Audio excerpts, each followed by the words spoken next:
Hey there, neighbor. Welcome to your no-nonsense guide to getting started in Magic the Gathering Arena in 2025.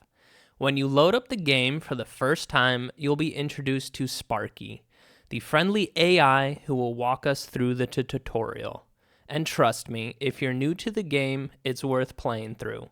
You'll learn the fundamentals of the game, like playing lands, tapping them for mana, and using that mana to cast creature spells. You'll also get the hang of attacking your opponent and using your creatures to block. Now, if you have played before, or if you have a solid understanding of the basics, you can skip the tutorial, but I'd still recommend giving it a go. It's quick, and it's a great way to familiarize yourself with the basic mechanics of Arena. After completing the tutorial, you'll land on the home screen, and I'll be honest, it is a little bit overwhelming the first time, but don't worry, I'll break it down for you. The first tab you'll see is the Home tab, and this is where everything starts. On the bottom right of the screen, you'll find the Play button. Right now, our only option is to play against Sparky, and before we jump into some matches with other players, we'll first need to complete the Color Challenge. The next tab is the Profile tab, and here you'll find your current rank once we actually unlock it. And here we can also track our Mastery set progression. Clicking on it will actually take us to the Mastery tab. The Mastery tab shows us the current Mastery pass for the latest set out on Arena. And each new set releases with a new Mastery pass. And there are two tiers. There's the basic tier, which is unlocked for free, and it grants a reward at every other level, and is usually just a pack from the current set. The premium tier, you can unlock it for 3,400 gems, and this grants rewards at every single level, including those rewards from the basic level. Now, the premium battle pass is one of the best value purchases in the game if you're planning to invest gems. And speaking of currencies, there's two main currencies in the game. There's gold, which you earn every day by completing daily challenges and getting daily wins. And then there are gems. Gems are the premium currency, which you can only purchase with real money, or you can earn them by winning in selected events that you have to enter. If we go back to the Profile tab, we can check out our set collection. Clicking through the different set icons will let you see how much of each set that you've collected. And as you open more packs, you'll gradually complete your collection. And this is where you can track your progress. Up next, we have the Decks tab. And here, you'll be able to find all the decks that you've built. And as of 2025, you can create up to 100 decks on Arena. Now, we're going to start with 5 basic decks, one for each color: blue, black, red, white, and green. You will have received these after completing the tutorial.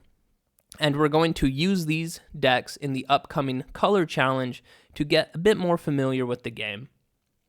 And once you've built up your card collection, you can start creating your own custom decks, but we'll get into that a little bit later. Up next at the top is the Packs tab, and right now we don't have any packs to open, but we can get some packs by clicking on the Get Packs button down here at the bottom. And this will take us to the Store tab, which you can also access from the top menu as well. In the Store tab, you'll find several sections down at the bottom. There's Featured Items, which is limited time bundles and special offers. There's Gems, which, as I mentioned earlier, is the premium currency in the game, and you must purchase these with real money. There's Packs, so here you can buy booster packs from various sets and expansions on Arena using either gold or gems. There's the Daily Deals Offers tab, and as the name suggests, it's daily deals that refresh. The Bundles tab is special package deals. Oftentimes it includes packs, gems, or cosmetics. There's also a Cosmetics tab where you can buy different card sleeves, avatars, and just other visual enhancements. There is another decks tab where you can buy pre-selected decks that you can play right away. So overall, this is the main hub for acquiring packs, buying gems, and other cosmetic options. The final tab at the top is the newly added Achievements tab, and as the name suggests, this tracks various achievements that you can earn by playing through the game. It's a very recent addition, and it lets you progress at your own pace, and it adds an extra little challenge to complete along the way. So in addition to the main tabs on the top left, there are several useful icons on the top right that will provide more information when you hover over them. So up first, we have the wildcard counter. This will display how many common, uncommon, rare, and mythic wildcards you have. And wildcards can be redeemed for any specific card you want when you're building your own deck. There is the gold counter, so this shows you your current gold balance and will rack up more gold by playing daily and completing daily challenges. There's the gems counter, so this will display how many gems you currently have. There's the inbox notification, so this icon indicates any unread messages. Right now, as you can see, we have 27 unread messages, and we'll check them out shortly. But before we look into our inbox, the last tab to hover over would be the Codex of the Multiverse, and this section provides helpful information from Sparky, and it covers different topics like how to play the game, the different formats on Arena, game actions, and more. I highly recommend that new players explore this tab a little bit, as it's a great resource for learning the game. Now, let's go back to our inbox and read through the 27 messages we have. Most of these are just announcements for newly released sets on MTG Arena. Make sure to go through them and claim any rewards. They will usually give us a bunch of free packs, and we'll open these packs in a little while after we complete the color challenge from Sparky. So in the color challenge against Sparky, we will play 5 matches with the monocolored starter decks. The first 4 of these games are against the 4 other colors, and it's predetermined where you get certain cards in a particular order. This is to teach you the different strategies and how to use each color and to play off their strengths and see their weaknesses. If you do lose one of these games, there will have been a point somewhere where you could have taken a different game action. You can go back and play it again, and this time play it out differently to complete the challenge. The condensed version for each color and how to use their strengths to win the games are as follows. Up first, we have the mono white deck, where you will gain life and you will add +1/+1 counters to your creatures to make them stronger. You'll want to buff up your creatures and attack for massive damage. With the blue deck, you want to leverage the flying ability of your creatures to attack over your opponent. You'll also get some cost reduction and some card draw that will help you look for answers to your opponent's deck. For the black deck, it's all about removal. You'll want to remove your opponent's creatures so that they can't block any of your attacking creatures or apply any pressure to your life total. With the red deck, your strength will come from the hordes of small goblin creatures that you'll be able to produce.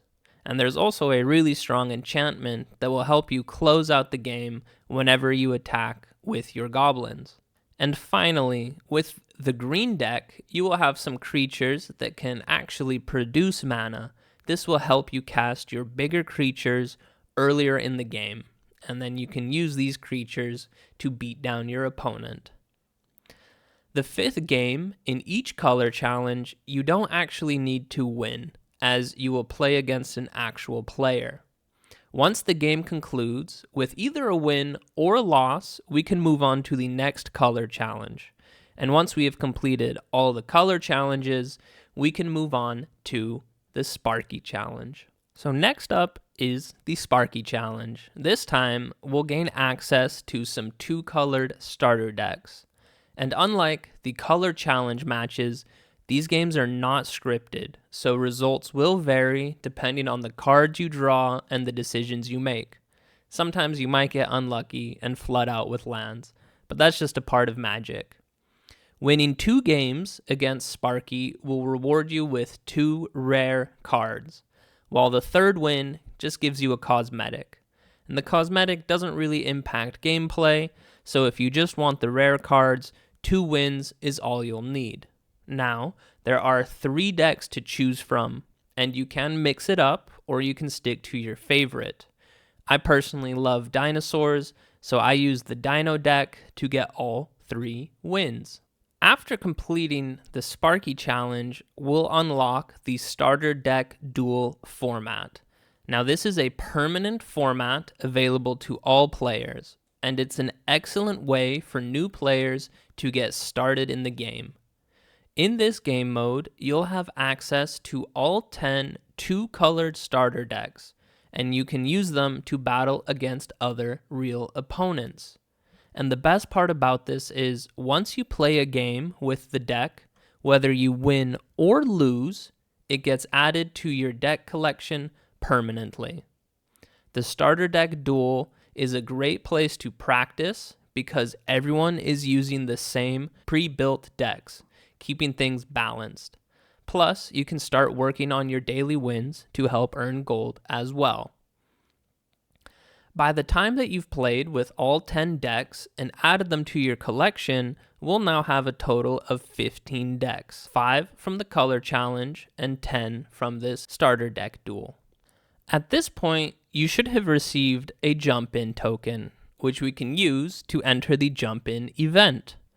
To find this event, we're going to go to the Home tab, click on the Play button, look for Events, and then look for the jump-in event. And once you've found it, you can click to enter.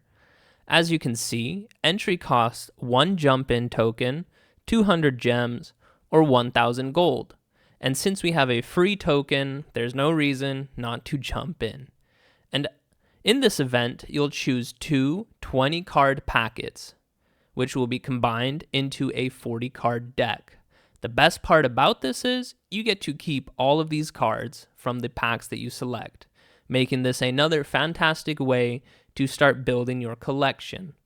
Once you win 1 game, you'll earn an extra uncommon card as a reward. Now, if you've been following along with me, you'll notice a glowing diamond on our Packs tab. This means that we have some packs to open. These are the free packs that Arena gave us, and we got them by just reading through the 27 unread messages from earlier. Every time a new set is released on Arena, they'll send out a message to your inbox.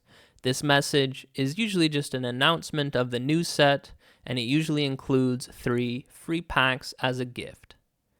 Now, before we open any packs, here's something important I want you to know. If you look at the top right, you'll see a golden wildcard wheel. And every time we open 1 pack, we'll get 1 pip added to this wheel. Once we've opened up 6 packs, this wheel will be completely filled up and we'll earn 1 rare wildcard, which lets you craft any rare card you want. This will be really important later when we start building our own decks. Now, what's inside the packs? Well, when we open up a pack, each one is guaranteed 1 rare card from the current set that you're opening. There is a chance that this card can be upgraded to a mythic rare card. Those are the orange glowing ones. You'll also notice that sometimes instead of a rare or mythic card from the pack that we've just opened, we will receive a rare or mythic wild card. Again, these let you craft any rare or mythic card of your choice, which will be huge when we start building our decks. So after we've opened all our packs, we can hover over the wildcard tracker at the top of the screen to see how many we've collected. Right now, I have 30 common wildcards, 33 uncommon wildcards, 12 rare wildcards, and 6 mythic wildcards. These will be incredibly valuable when we start crafting our own decks. At this point, we will have made some serious progress. We will have completed the color challenge, the Sparky challenge, the starter deck duel, and one jump-in event for 4 events total. Plus, we will have opened up a bunch of packs. Now, we're ready to take on the Sparky ranked queue, which is where we will be playing against other real-life opponents. We can use any of the 15 decks that we've unlocked, or if you're feeling creative, you can even try crafting your own deck using any of the wild cards or cards in your collection so far. Most players in this play queue will be using one of the starter decks, so it's a fairly balanced experience. And personally, I played through the entire Sparky ranked queue using the black-white Power to the People deck, which was unlocked from the starter deck duel, and it performed really well for me. Once we finish the Sparky rank, we'll move up to Bronze rank. From here, you'll have access to both the normal play queue as well as the ranked play queue, where you can continue testing and refining your decks against other players. Getting through Sparky rank also comes with some nice rewards. I received 2 more jump-in tokens and 1 quick draft token.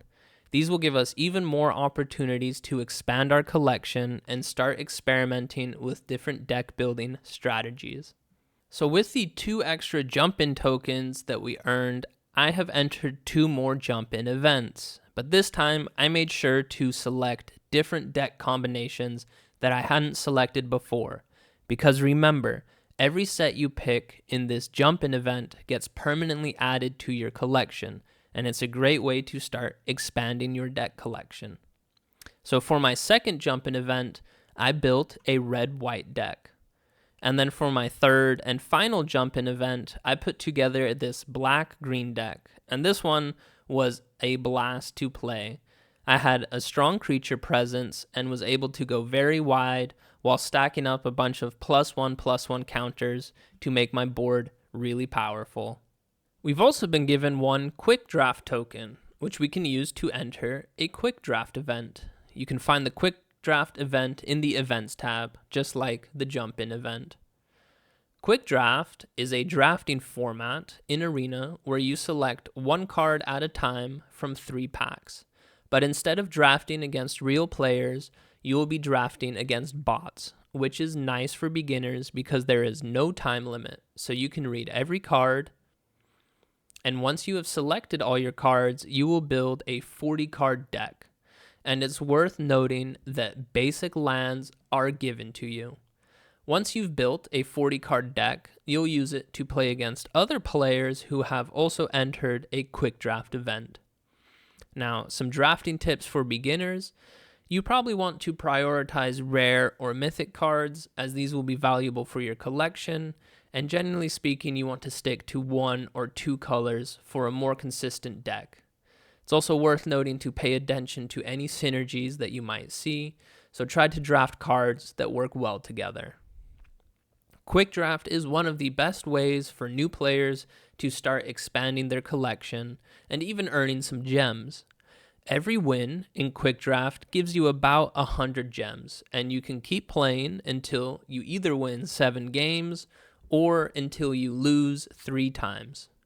Once your run ends, you can enter another Quick Draft event using either a Quick Draft token, if you have any, or by entering with 5,000 gold.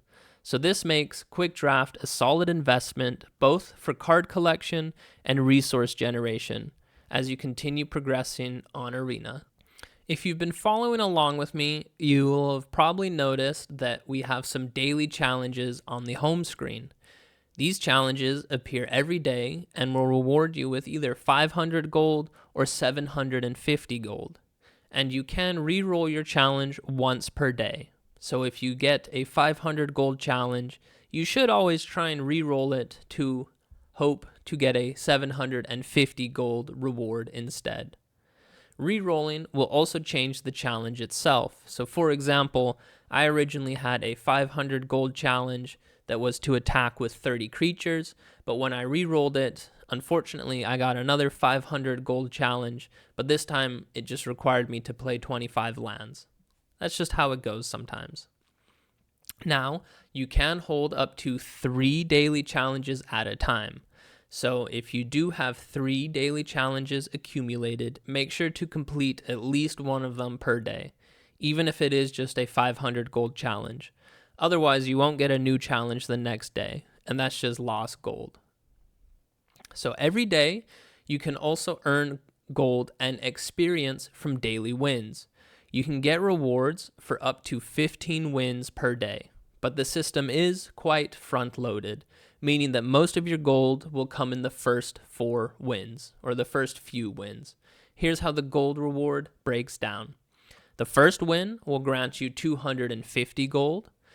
Wins number 2, 3, and 4 will grant you 100 gold each. And then wins 5 through 15 will only be about 50 gold each. And it adds up to a total of 750 gold per day if you do get all 15 wins. If you do complete a 500 gold challenge and you get 4 wins, you'll earn 1,500 gold and 600 experience minimum.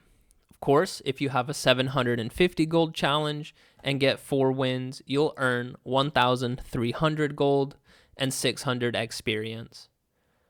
If you push up to 10 wins per day with a 500 gold challenge, you'll get 1,200 gold and 750 experience.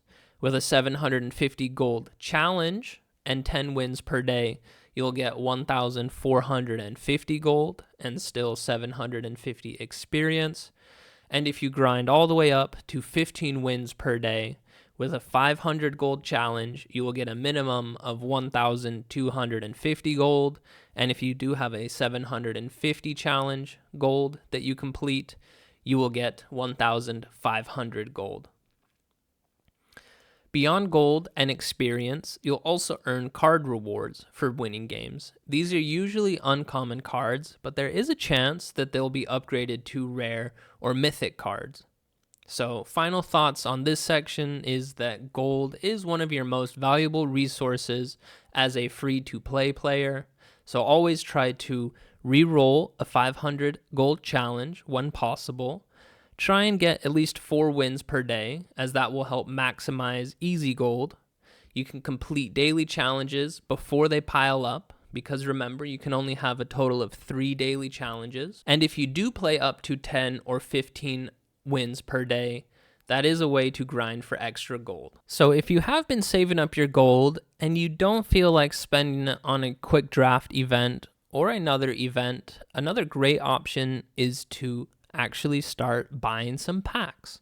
To do this, let's head over to the store tab. We'll go down to the packs section and we'll see a variety of different sets to choose from. At the top, you'll notice the different set icons. So I decided to go for the foundation set icon and purchase 2 packs for a total of 2,000 gold.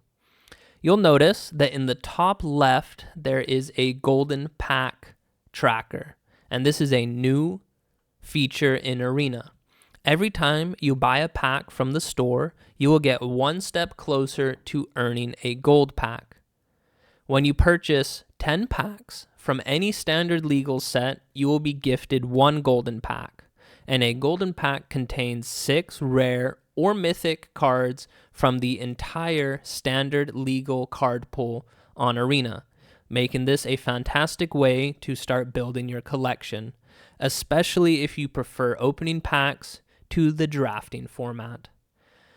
Quick note, I would avoid alchemy packs as a new player. You might notice that some sets have alchemy packs available, but I would try and avoid these and stick to just standard legal packs, as alchemy cards aren't playable in standard.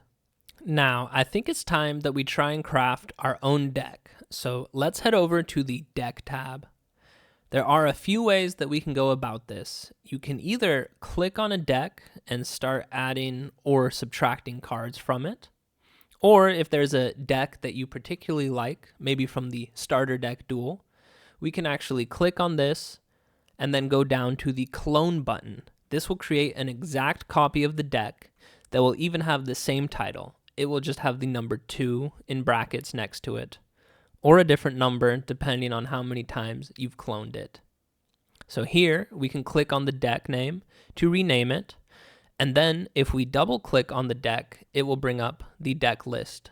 Now we can start dragging cards out that we don't want in this deck. Once we do that, you'll see that now we have 57 out of 60 cards. So if we were to click done, we would get an error message saying that we can't play this deck as we need at least 60 cards. So let's look at adding some dinosaurs to this dino deck. So in the search bar, let's go ahead and type in dino. This will pull up every card that is related to dinosaur, whether it be a creature, enchantment, instant, or sorcery. I think this Bone Horde Dracosaur looks pretty cool, so let's add him to our deck just by clicking on him. I also like this big green T-Rex, so let's add him, plus another dinosaur. Now you'll see that we have 61 out of 60 cards in our deck, and if we hit OK, we don't get any error messages. That's because the deck needs at least 60 cards, but you can use more cards if you want. Let's go back to the deck and add a bunch of dinosaurs that we don't have. You'll see that they will appear with a big red dark number for however many that we have added and that we don't own. So if we own one card, we can add it to the deck, but if we add another one, it will appear with a big red 1. Now, let's say if we were to click on done, we'll get an error message that says that this deck contains cards that are not in our collection. So we could click on the craft all button and it will ask us to redeem our wild cards, and it will say how many wild cards will be spent. So in this example, we would use 1 common, 4 rare, and 2 mythic, and this action cannot be undone. So let's not do that for right now. Let's just go ahead and say done. We'll be taken back to the deck screen, and if we scroll down to the bottom, we can see that the deck that we have made with the cards that we don't own. And as you can see, it will be a little bit blacked out or grayed out, indicating that we can't play this deck. Now, the last way to build a deck is actually if you click on this big plus icon right here. The first thing that you'll want to do is select which format you will be playing in. And as a new player, you will most likely be playing in the standard format. So let's go ahead and click on the standard option. This will also instantly filter the card pool to just cards that are legal in standard. Now, let's say that we want to build our own dinosaur deck. So in the search bar, we can type in dino, and we'll see all cards that are related to that key word. Here we see a white dinosaur, a blue dino, and even a black dino. Now let's say that we just want to build a green and red dino deck. Well, up here on the color option, we can select red and green. And you will see that now we have filtered out all of the other dinosaurs from different colors. And we can get even more specific if we click on this advanced filter setting. Here we can search by rarity as well as card type. So let's go ahead and select just the creature card type and hit OK. So now we are looking at all cards that are related to the dino keyword in the colors red and green, and that are just creature cards. If we go back to the advanced filter settings, we can deselect the creature type and hit OK. So now we will see all card types related to the dino keyword. So let's just go ahead and click on some cards to add them to our deck. When we click on a card, we'll see that above the card, this orange diamond sort of gets filled in. This is letting us know how many copies of that card we have added to our deck.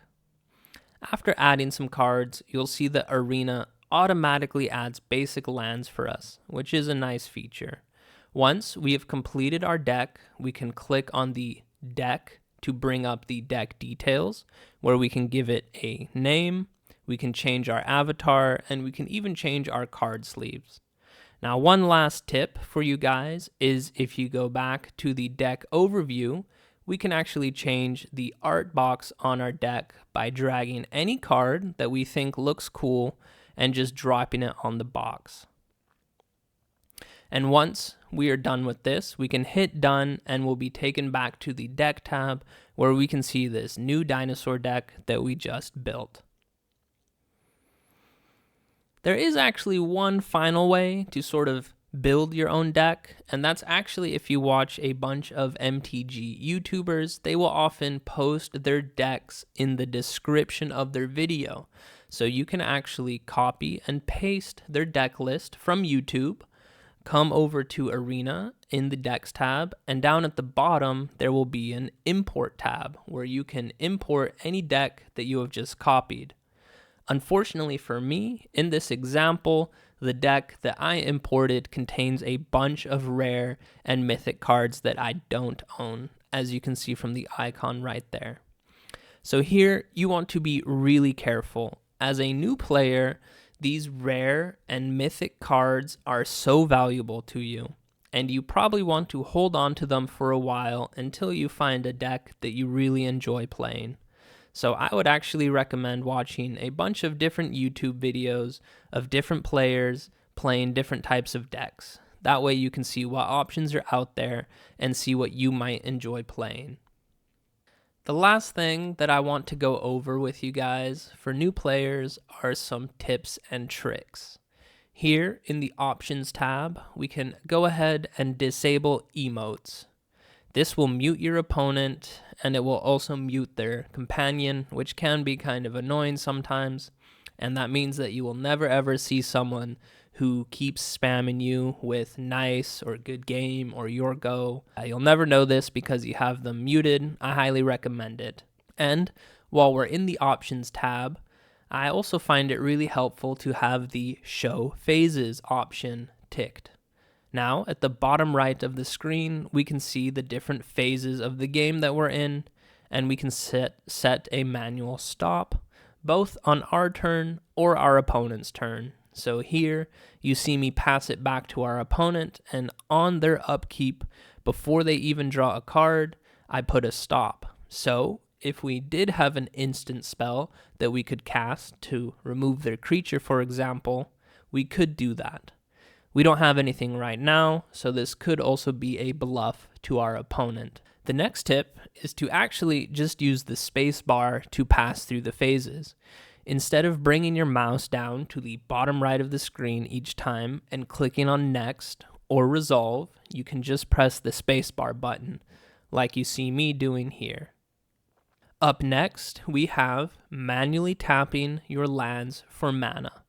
If you're playing a multicolored deck, or a deck that has any pain lands in it, you might want to consider manually tapping your lands, because while the auto tapper does do a good job of this, it will definitely mess up sometimes. And you can always press Z on your keyboard to undo this tapping. Speaking of tapping lands for mana, if we have a ton of lands and we want to quickly tap them for mana, you can actually double tap Q. This will tap all of your lands. Do notice though that it won't tap our creature, which can also be used and tapped to produce mana. And again, you can press Z to undo this tapping. If you do tap lands to float your mana, be very careful not to pass on to the next phase, because you will lose all floating mana. Now, you can only have one legendary creature on the board at a time, but you can still cast the same legendary creature. If you do, you will get a prompt asking you if you want to continue. You can say yes to this to cast this legendary creature, and then you can choose which one on the board you want to keep. If your legendary creature does have an enter the battlefield type of ability or trigger, this will still trigger, so you can definitely get some value from that. One of the final tips is that you can hover over a card to make it appear slightly larger, but you can also right-click on the card to make it appear really big on the left-hand side of your screen. This will allow you to read the card, and if the opponent is playing a card with some crazy art style, you can click on the View Simplified version to look at the simple version of the card. Alright neighbor, that was your complete beginner's guide to Magic the Gathering Arena, and I hope it helps you get started in 2025. If you have any questions, feel free to drop them down in the comments, and I will try to answer any questions that you may have. Good luck and have fun.